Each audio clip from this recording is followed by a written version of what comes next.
She is the worst offensive player. She's not very offensive competent, bro. Caitlin Clark laughing at Angel Reese's missed layup. Generational meme. To lose the game. Here it is. Here's the video. She can rebound everything, but bro. Who's the best player in the country? I feel like I'm the best player in the country. WNBA draft. The Indiana Fever select Caitlin Clark, University of Iowa. Angel Reese, possibly the greatest basketball player in the history of America. Oh, wow. Look at those moves.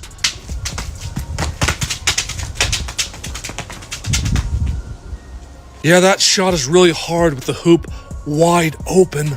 Angel Reese just got exposed in the worst possible way, and it didn't come from a fan account or some random analyst breaking down film on Twitter. It came from the one person whose job is literally to protect her in front of the cameras. Her own head coach sat down at that podium after the Atlanta Dream's devastating overtime loss to Indiana and basically said the quiet part out loud. He didn't call her out by name, but he didn't have to. Everyone in that room knew exactly who he was talking about. The thing is, this wasn't just about one missed shot or a bad game. This was about a pattern that's been building all season, and it finally blew up on national television when the stakes couldn't have been higher. A playoff spot was on the line. The whole country was watching. And when the moment came where Reese needed to make something happen, she folded in a way that's now becoming impossible to ignore. But before we get to what her coach said, and why it matters so much, you need to see exactly what happened on the court that made him say it. Because the missed layup everyone's talking about, that's actually the smallest part of a much bigger story. Picture this, regulation is tied at 81. 6.6 seconds left. The ball is in Atlanta's hands. Everyone in the building knows what's coming. This is the moment that decides whether the Dream walk out with a playoff-critical win over the team they've been dying to beat all season, or whether they're heading to overtime. The tension is real. The pressure is suffocating. And for a split second, it feels like Atlanta's actually got this. Kelsey Mitchell gets the inbound. The Dream push the ball up the court. Ryan Howard finds some space and puts up a three from the wing. It's an air ball, doesn't even touch the rim. But here's the thing, the possession isn't over. Angel Reese is already boxing out Aaliyah Boston, and she grabs the offensive rebound clean. She's got position. She's got a look at the rim. She's got a couple of seconds to be the absolute hero for her team. This is the moment careers get made from. This is the shot that gets replayed forever as the turning point. And as the old saying goes, there are only three things certain in life: death, taxes, and Angel Reese missing a point-blank layup. She puts it up from right under the rim. It clangs off the backboard, bounces off the front of the rim. No good. The ball comes back out and Naz Hillman scrambles for the loose ball, firing up a desperation heave before the buzzer sounds. To the same moment. She hit a key three. And I'm thinking to myself, okay, ATL is going to actually win this game. And then we get down to the end of regulation, you guys. And I'm like, okay, Ron Howard, open three. She's going to hit it. No, she does not. Angel, you got it. Put back layup, game winner. No. And then Naz again caught it, put it up. No. I'm just like, oh my God, like, are we serious? How does that happen? And all of you guys, baby, my girl, Angel, all right, back up off her, okay? Like, back up off of Angel. We know that she missed that layup. We get it. That one misses too. 3 chances, 1 possession, 0 points. The Dream just blew a golden shot to win it outright. Regulation ends exactly how it started, tied at 81, except now Atlanta's the team that just watched victory slip right through their fingers. Watch the Atlanta bench in that exact second when the rebound bounces away. That's where you see it first before any coach says a word to anybody. Guys are slumped. Some are literally turning away from the court. The body language tells you everything about what's about to unravel over the next 5 minutes. Meanwhile, on the other end, Caitlin Clark is jogging back like nothing happened. She's already clapping, already talking to her teammates about overtime like it's just the next possession of the night. No panic, no frustration, just business as usual. That contrast right there is important because what happens next in overtime is where this story really gets uncomfortable. The Dream claws back and cuts the lead to 93-91. That's when Clark steps to the line with 10.8 seconds left and calmly knocks down both free throws to push it back to a 4-point game. Then she grabs the rebound on the next possession and just heaves it down the court to burn clock because she's already done the math in her head before the ball even leaves her hands. That's not panic basketball. That's a point guard who understands exactly what needs to happen and executes it without hesitation. Meanwhile, Reese is stuck trying to force something out of nothing. She's taking contested shots. She's turning the ball over late in the clock. She's getting pulled into the physical play and picking up fouls that shouldn't even be necessary. By the time overtime ends, Indiana's won 102-91, and the narrative has already shifted completely. This isn't about a close game anymore. This is about a player who had her moment and couldn't deliver it when it mattered most. But here's where it gets interesting. The game ends, the buzzer sounds.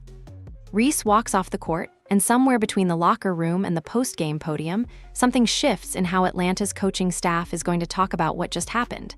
Because usually, coaches have a code. They protect their players. They blame schemes. They talk about execution. They don't go out there and basically admit that their star player forgot how to run the offense in the most important moment of the season. But Carl Semeco breaks that code. He doesn't just hint at it. He actually says it. He talks about how the team worked on zone offense all week in practice and then kind of went away from what they typically do against zone and just kind of watched one person with the ball. That's not vague coaching speak. That's a direct indictment. And when your own head coach is willing to say that in front of national media, it tells you something about how frustrated the entire organization actually is. This wasn't just one bad game. This was a moment where years of patience finally ran out. The quiet frustrations that had been building behind closed doors suddenly became something everyone could hear. And that shift in tone from the coaching staff is what makes this loss so much bigger than just a playoff game. Well, Angel, your team on a 17-4 run right now. You started that with a 7-0 run. How did you kind of get things going for your team? Yeah, I mean, I was playing like in the beginning, but it's a game of runs. You got to put that in your back pocket just because you know you have teammates that have your back. To understand why the coach got that frustrated, you have to understand what actually went down on the court during those final minutes of regulation. Because this wasn't just about one bad shot. It was about a complete breakdown in how Atlanta was supposed to be playing basketball. Going into this game, Atlanta had been relying on Alicia Gray to carry the offense. She had been cooking Indiana's defense for 3 straight quarters. She's putting up points. She's creating advantages. The Dream's whole rhythm is built around her getting looks. But then, in the fourth quarter, Stephanie White makes the adjustment that changes everything. She switches to a zone defense. And suddenly, Atlanta's offense just stops working. The Dream gets stagnant. Guys are standing around watching one player instead of moving without the ball. There's no counter for it because their whole offensive system up to that point had been built on one-on-one looks instead of actual ball movement. Indiana holds Atlanta to 9 points the entire fourth quarter after that switch. 9 points. That's the kind of defensive adjustment that shows you exactly what a team's weaknesses are. And here's the thing, Stephanie White didn't invent something new. She just exposed something that was already there. Atlanta's offense depends on isolation basketball. One player creates something out of nothing, and everybody else just watches. Against a good defense, that's a losing formula every single time. Indiana figured that out and adjusted. Meanwhile, Atlanta kept doing the exact same thing they'd been doing all game, hoping it would magically work this time. That's the disconnect Semeco was pointing out. They had practiced against zone. They knew it was coming. But when the moment arrived, they forgot what they were supposed to do. And when you forget your assignments in a playoff-seeded game with 6 seconds left, that's not bad luck. That's coaching and execution both breaking down at once. Look at what Indiana did instead. Caitlin Clark isn't out there forcing shots. She's moving the ball. She's finding open teammates. Kelsey Mitchell is running off screens. Michaela Timson is cutting to the rim. Multiple players are getting looks. That's an offense that's built for late-game execution because the responsibility doesn't rest on one person's shoulders. Everybody's involved. Everybody knows their role. And that's exactly why Mitchell finishes with 20 points on 9 for 22 shooting, and Timson gets a career-high 20 points on 9 for 13. These aren't superstar performances. These are role players who are in rhythm because they're being set up correctly. Compare that to Atlanta's approach, where one player is trying to do everything. Now let's talk about the specific sequence that ended regulation, because this is where the busted play call comes in. Reese gets the offensive rebound. She's got position. She's got maybe 2 seconds. But here's what most people miss. There was supposed to be a screen set for her on that play. That was the design. The call was to get her a screen and open look, except the screen didn't happen. Rhyne Howard either forgot about it or wasn't in position, and Reese ended up taking a more difficult shot than she was supposed to. It's not that she couldn't finish, it's that the play itself broke down before she even went up. That's a communication issue. That's an execution problem. That's exactly what Semeco was talking about when he said they had to move on to the next play because the assignment didn't get completed. In overtime, things don't get better. Indiana starts pouring it on. Clark plays 41 minutes and finishes with 26 points and 9 assists. 9 assists in a game that goes to overtime. That's not just good, that's elite-level playmaking under pressure. Meanwhile, Reese is getting denied by Boston on multiple possessions. Boston had been living in the passing lanes all night, finishing with 5 steals and 3 blocks. She's the one who tied Reese up on the exact sequence that led to the regulation miss. Boston also held Reese scoreless for a stretch early, going 0 for 6 from the field at one point with 2 blocks from Boston alone. So this wasn't a one-off possession where Atlanta just got unlucky. This is a pattern that's been building the entire game. Indiana's defense is making things just hard enough that even when Reese gets a clean look, she's missing it. The broadcast cameras actually find Reese right after the ball clanks off the rim during regulation, and they stay on her. Not on Howard, who actually took the first bad shot. Not on whoever forgot the screen. But on Reese, whose face says absolutely everything about what that moment means.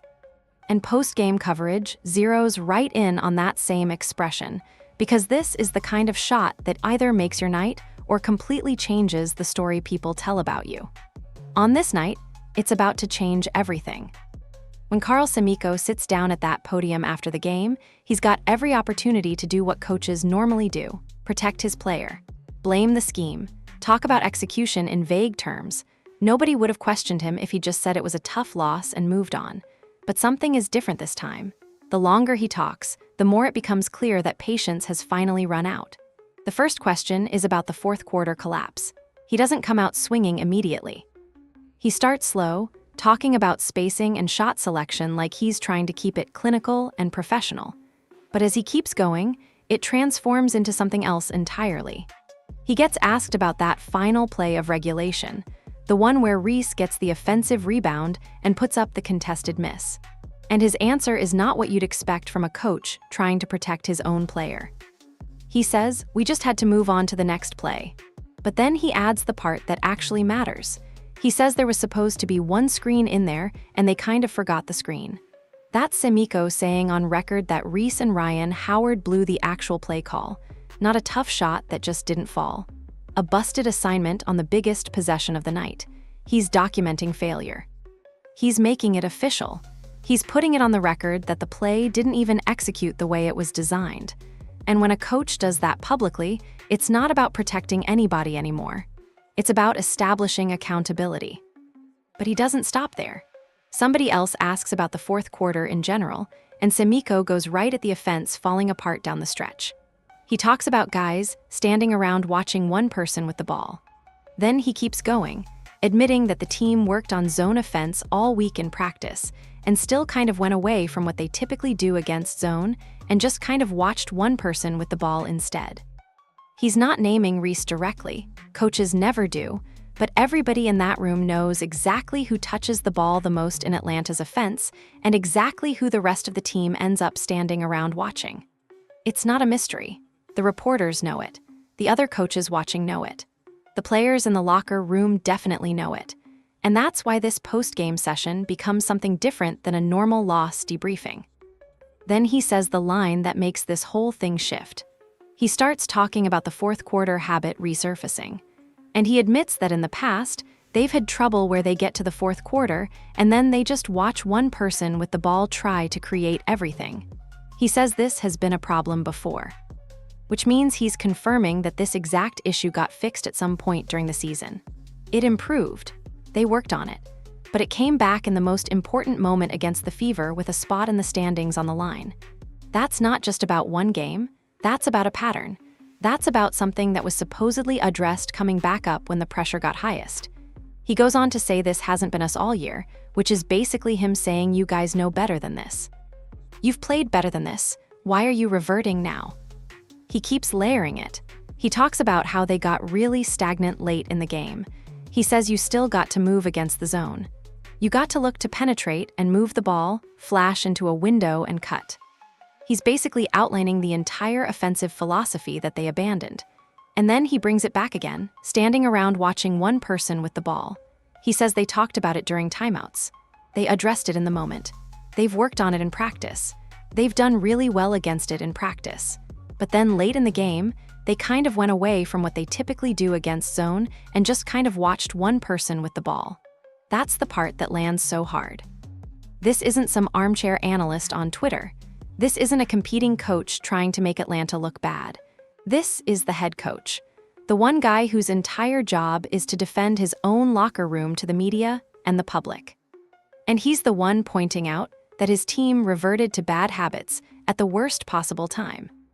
When your own coach won't cover for you in front of cameras, when he's willing to call out the specific problems that lost you the game, that tells you something about how the locker room actually feels behind closed doors. This isn't frustration. This is beyond that. This is a coach who's run out of patience. This is a coach documenting a failure because he knows it's a pattern that needs to be addressed immediately. And compare that to what you hear out of Indiana.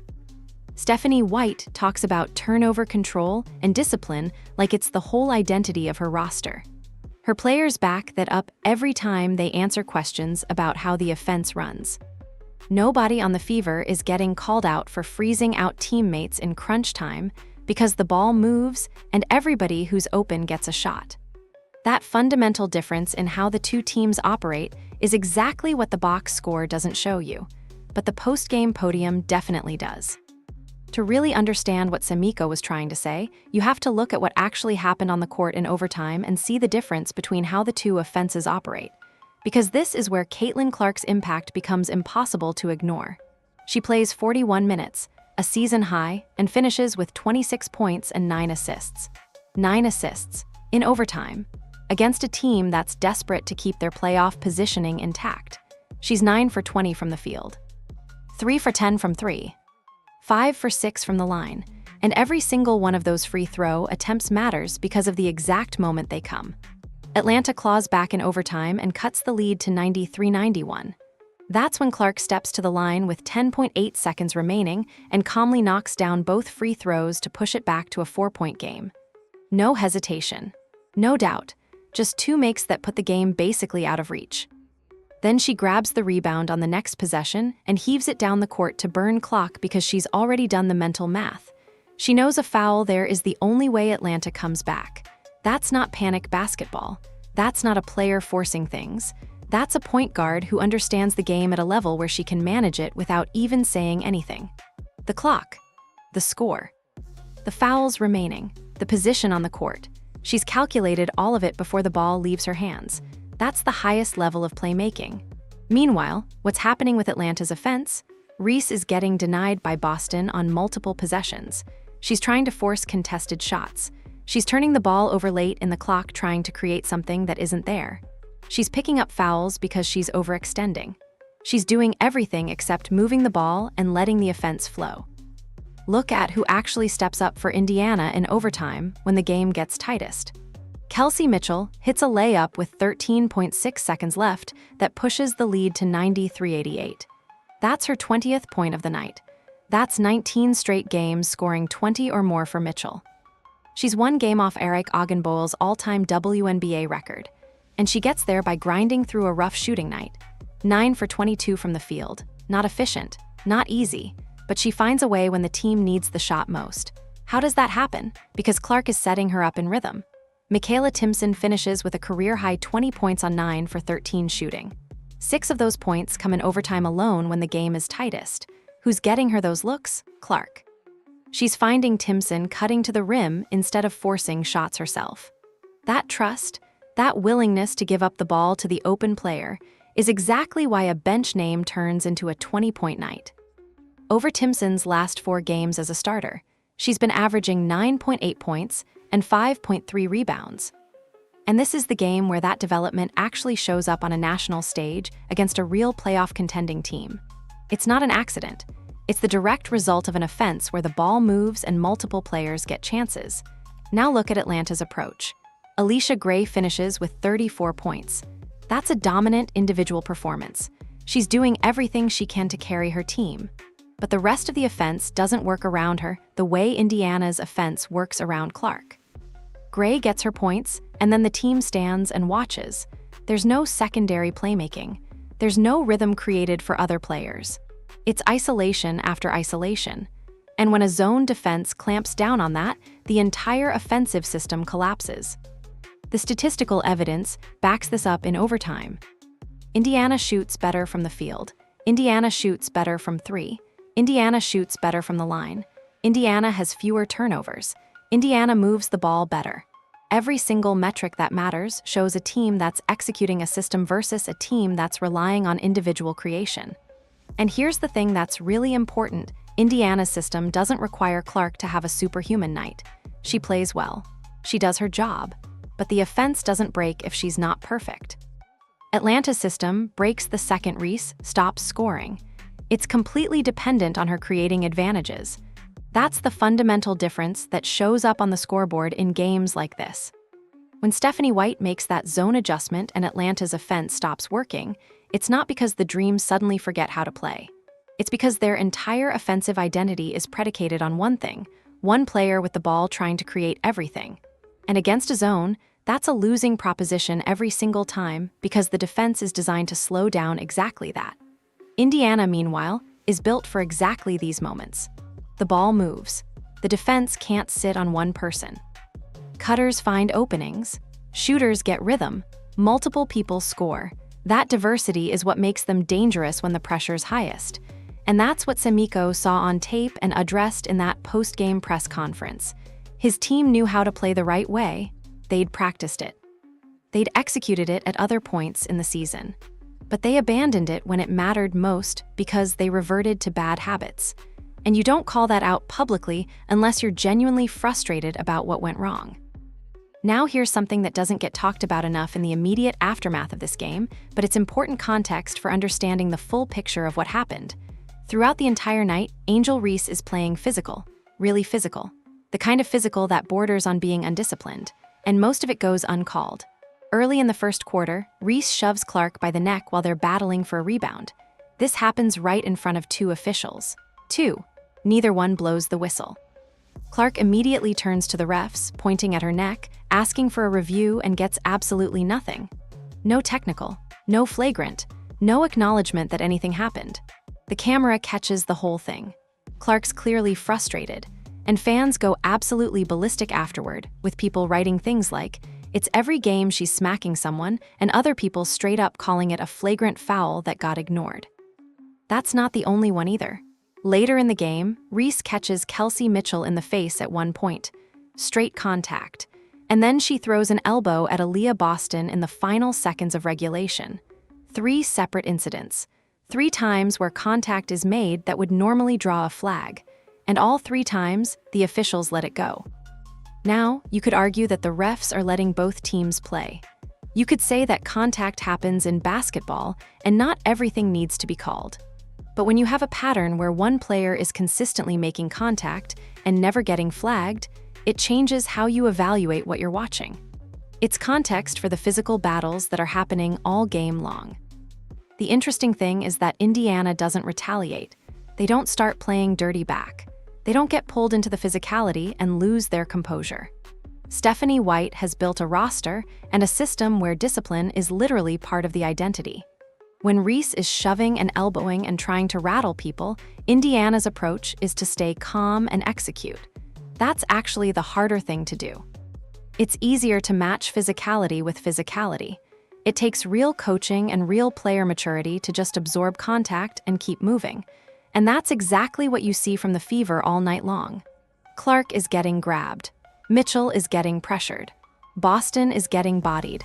And they all just keep playing their game. What makes this relevant to the overall story isn't just that Reese is playing physical. It's that the physical, ball-dominant style that gets her those rebounds and that aggressive presence on the court is the exact same style that leads to her forgetting assignments and forcing contested shots. The same aggressive mentality that can be an asset becomes a liability when the offense needs movement and spacing instead of isolation and creation. You can't separate the physicality from the ball dominance from the decision-making. It's all part of the same package. And when Semeco is talking about standing around watching one person with the ball, he's talking about an approach to basketball that works sometimes but falls apart against good defensive schemes. The uncalled fouls become part of the narrative because they illustrate how Atlanta's playing the game versus how Indiana's playing the game. Atlanta's approach is physical and aggressive and individual-focused. Indiana's approach is disciplined and system-focused and team-oriented. Neither one is inherently wrong, they're just different philosophies. But when you're down to the final minutes of a game with playoff seeding on the line, the team that's playing within a system tends to execute better than the team that's relying on individual moments. And you see that play out in real time. Every time Reese gets physical and aggressive, it seems to lead to a turnover or a missed shot shortly after. Every time Indiana moves the ball and executes their system, it leads to an open look for someone. The real issue isn't that Reese is playing physical. The real issue is that her physical, dominant style of play doesn't align with what the offense needs to do in that moment against that defensive scheme. And when your coach is basically telling you that you reverted to bad habits at the wrong time, that's him saying you need to be smarter about when you play your game and when you execute the team system. It's not about eliminating physicality. It's about knowing when physicality helps and when it hurts. And in those final minutes against Indiana's zone, Reese's approach hurt more than it helped. That's the real conversation that's happening behind closed doors in Atlanta right now.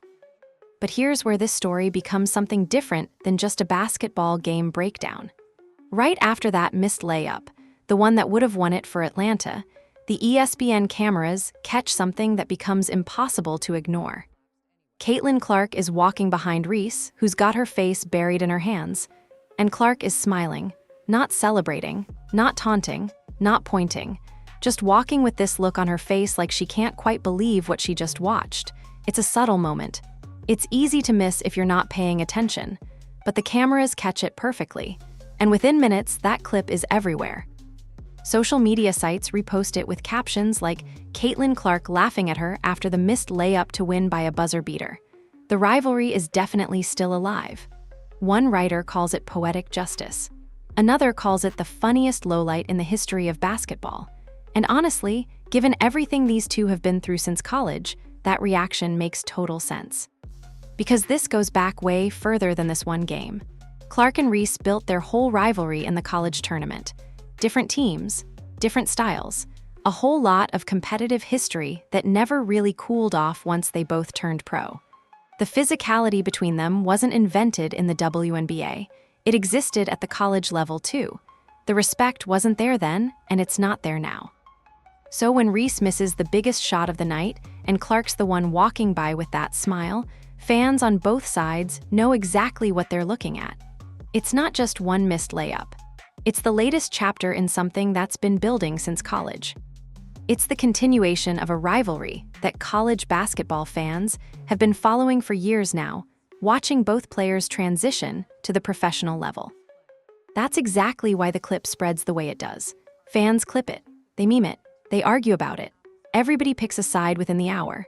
Some people call Clark disrespectful for smiling at a missed shot. They say that's not how you're supposed to act. That's not how champions carry themselves. That's unsportsmanlike and unprofessional. Other people say she's absolutely earned the right to laugh after everything Atlanta's thrown at her all season. They point out that Reese has been physical with her all night. They point out that Reese and Atlanta have been talking all season. They point out that this rivalry goes back years. So if you're going to dish it out, you've got to be able to take it when the other team wins in a moment like that. And that second point is where the game actually gets uncomfortable, because this isn't the first time Reese has put her hands on Clark. It's not the first time there's been tension between them. It's not the first time one of them has done something that the other one remembered. The physical nature of their competition is documented. It's on tape. It's part of the story. So when Clark smiles as Reese walks by after missing the game winner, there's history there that fans understand.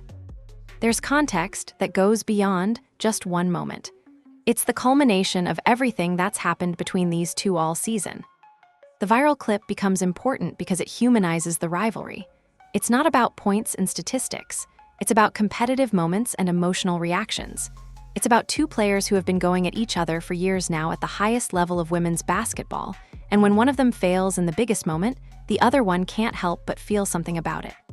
Clark's smile isn't cruelty. It's recognition. It's understanding the magnitude of what just happened and what it means. It's the natural emotional response of someone who just won a crucial game because their opponent failed to execute at the most important moment. And that reaction gets replayed over and over again because it captures something that statistics can't show. It shows the emotional reality of professional sports. It shows what happens when rivals face each other and one of them comes up short. It shows that these are real people with real competitive instincts who care deeply about winning. Clark's smile is the visual representation of a team that did the right thing and a team that didn't. And in the age of social media, that visual becomes the story itself. More people probably saw that clip of Clark's reaction than saw the actual game. More people are talking about that one moment than about the defensive adjustments or the offensive schemes or anything else that happened on the court. But what makes the moment even more significant is the fact that it came after everything that had happened in regulation. If this game had been a blowout, nobody would care about Clark's reaction. If Reese had played well, there would be no narrative. If the teams had been evenly matched and Indiana had won in a normal way, it would just be another game. But because Reese had multiple chances to win it, because she had that clean look with seconds left, because she choked on a point-blank layup and her own coach called her out for it afterward, that's what makes the moment so powerful. That's what makes Clark's smile resonate with people, because it represents the exact moment where a season shifts, where narrative changes, where one player's failure becomes another player's biggest vindication. But let's step back from the viral moment and the rivalry stuff and talk about what's actually happening here from an organizational standpoint, because this game raises some serious questions about Atlanta's front office and the trade that brought Reese to the Dream in the first place. Reese still does real things for Atlanta. She rebounds at a high level. Her stats in the box score are solid. She brings a physical presence that shows up in the numbers. She's not a bad basketball player by any stretch of the imagination. But here's the thing, the same physical, ball-dominant game that gets her the rebounds also gets her a forgotten screen and a contested miss when the season's on the line. And that contradiction is exactly what Semeco was describing without ever saying her name directly. When you trade for a player, you're betting that player will elevate your team. You're betting that their skill set solves problems that your roster has. You're betting that in crucial moments, they're going to be the one who steps up. Atlanta clearly made that bet on Reese. They invested assets to get her. They built expectations around her. And what they've discovered over the course of the season is that her skill set in Atlanta's system might not solve the problems they thought it would. In fact, it might be creating new problems. A player who needs the ball in her hands constantly doesn't necessarily mesh perfectly with a team that needs ball movement and spacing to function. A player whose individual creation is their main asset doesn't fit perfectly with an offense that needs everyone touching the ball. This goes back to the fundamental issue Semeco raised. Atlanta had fixed this problem once already during the season. They'd moved away from isolation-heavy offense and built something that worked better. But against Indiana, they reverted. And the fact that they reverted under pressure tells you something important. It tells you that when things get tight, when the moment gets biggest, the team defaults to what feels natural to them. And what feels natural to Atlanta is putting the ball in Reese's hands and letting her create. That works sometimes. It doesn't work against Indiana when there's a zone defense in place. It didn't work in regulation when there was a busted play call. It didn't work in overtime when Boston was denying her the ball at every turn.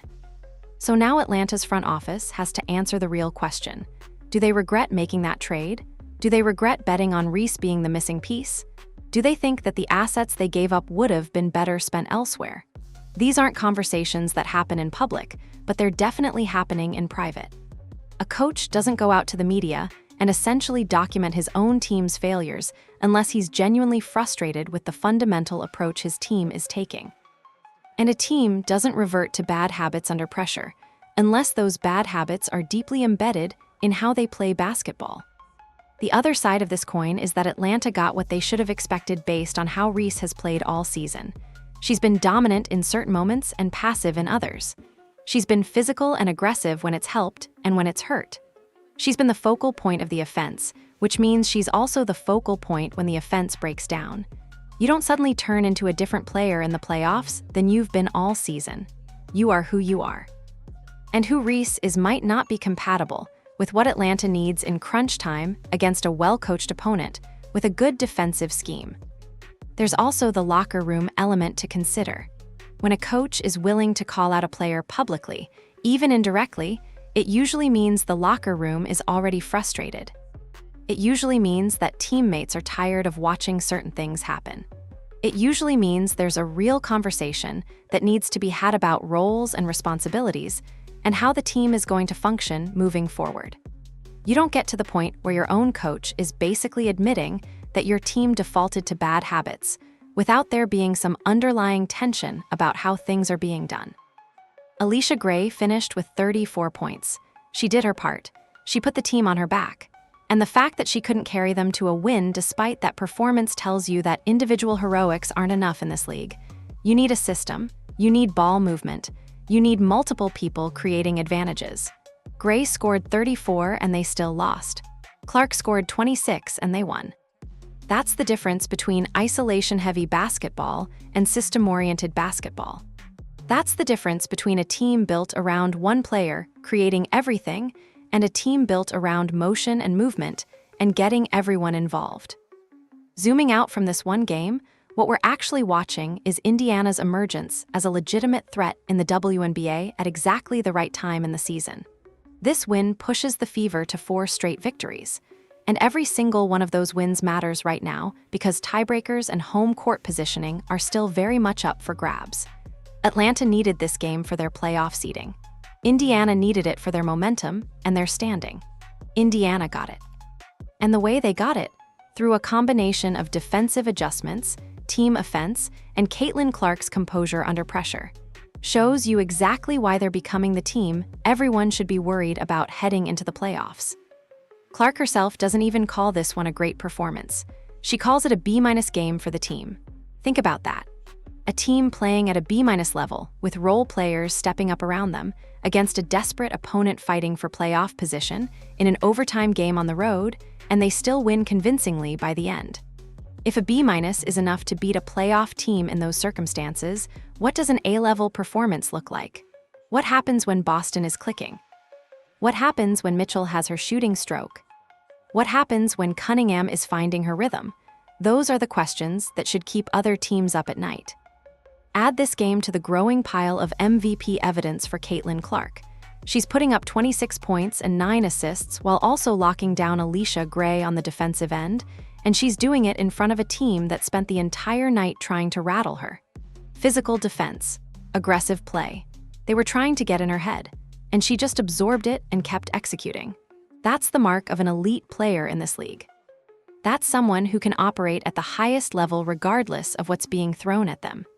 The MVP voting is supposed to reward the player who means the most to their team's success. And you're watching that play out in real time with Clark. Now picture the Indiana Fever fully healthy come playoff time. Boston and Mitchell and Hull and Cunningham all clicking the way they did in this one game. That's the version showing up in 2026. And it's the version every other team in this league should genuinely be worried about. Because talent-wise, they've got it. System-wise, they've got it. Coaching-wise, Stephanie White has them executing at the highest level. Competitive maturity-wise, they showed it in this game. They didn't panic. They didn't get pulled into the physicality. They executed their game plan. That's the ingredients that make a championship team. Indiana didn't win this game on talent alone. They won it because Timson trusted the pass. They won it because Mitchell trusted her shot even when she was 9 for 22. They won it because Clark trusted every single one of them with the ball in crunch time. That's chemistry. And chemistry doesn't show up on a stat sheet, but it shows up on the scoreboard every single night.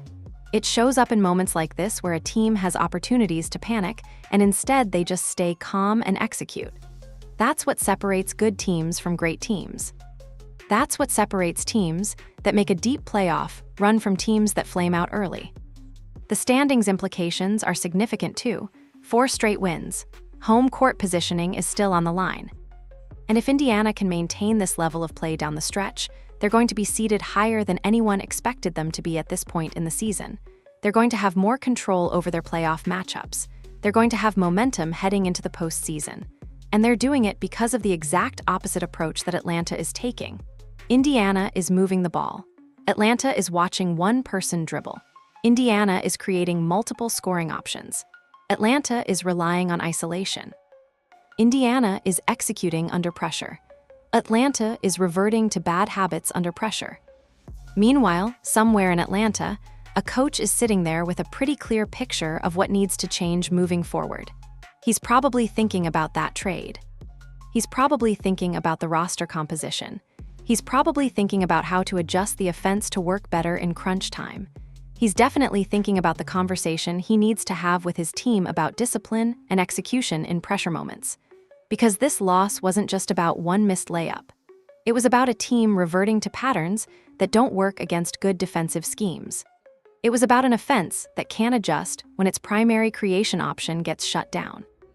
It was about the fundamental incompatibility between how one team wants to play and what the moment demands. And that incompatibility is probably going to define the rest of Atlanta's season, because you don't fix these things with a few days of practice. You fix them by making real changes to how you operate, by making players uncomfortable, by potentially changing lineups or roles or both, by being willing to make hard decisions about who gets the ball in crunch time and how the offense functions. That's the real work that needs to happen in Atlanta now. And based on how frustrated Semeco sounded at that press conference, that work is probably already starting behind closed doors. Angel Reese's missed layup will be replayed forever. Her own coach will be quoted for months. Caitlin Clark's smile will become a meme. But the real story here is about a team that made a bet on a certain kind of player and is now discovering that bet might not pay off the way they hoped.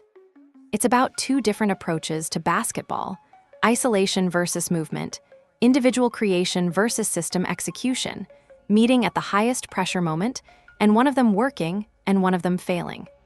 It's about what happens when a coach runs out of patience and decides that accountability matters more than loyalty. The question facing Atlanta now isn't whether Reese is talented. She is. It's whether her talent fits with what this team needs to win games that matter. And based on this game, that answer is still unclear. What's very clear is that Indiana figured out how to beat Atlanta, and Indiana's coaching staff is smart enough and their players are disciplined enough to execute what Stephanie White is asking them to do. Meanwhile, Atlanta went back to old patterns when pressure came. That's the gap. And that gap is probably going to define both teams' seasons moving forward.